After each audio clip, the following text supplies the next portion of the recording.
ফোনের video scroll করতে করতে দেখলাম এমা আমি তো এখনো ভাইফোঁটার কোনো ভিডিওই পোস্ট করিনি, তাই ঝটপট ভিডিওটা এডিট করে ফেললাম। বিয়ের পর প্রথম ভাইফোঁটা, কারণ হচ্ছে আগের বার ভাইফোঁটায় আমি যেতে পারিনি, আমার সমস্যা ছিল বলে। আর তোরইরও কিন্তু এবার প্রথম যাওয়া আমার মামা বাড়িতে। এই যে দেখতে পাচ্ছ এটা ওর মামা। আর বলবো মামা বাড়িতে গিয়ে তো আহ্লাদের শেষ নেই ওর। এখানে ভাইফোঁটা চলছে, সবাই সবাইকে ফোঁটা দিয়ে দিচ্ছে। আর অনেকটা বেলা হয়ে গেছিলো, প্রচণ্ড খিদেও পেয়ে গেছিলো, কারণ সকাল থেকে না খেয়েছিলাম। আর নৈহাটি থেকে কাকিনাড়া যেতে এত যে সময় লাগবে ভাবতেই পারিনি। মানে প্রত্যেকটা রাস্তা নয়নটি, ছোট থেকে ছোট গলিও। যাওয়ার সময় যাও বা যেতে পড়েছিলাম, আসার সময় তো আরও বিপাকে পড়েছিলাম, একদম হাই রোড হয়ে আসতে হয়েছিল।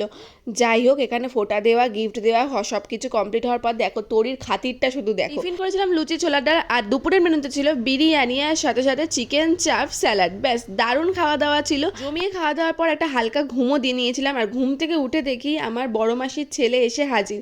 ভেবেছিলাম হয়তো আসবে না, তাই খাওয়া দাওয়ার পরই আমরা যেই বেরোতে যাব ওই টাইমটাই ওকে ফোঁটা দিয়ে দিলাম। ব্যাস ভিডিওটা শেষ করছি, টাটা।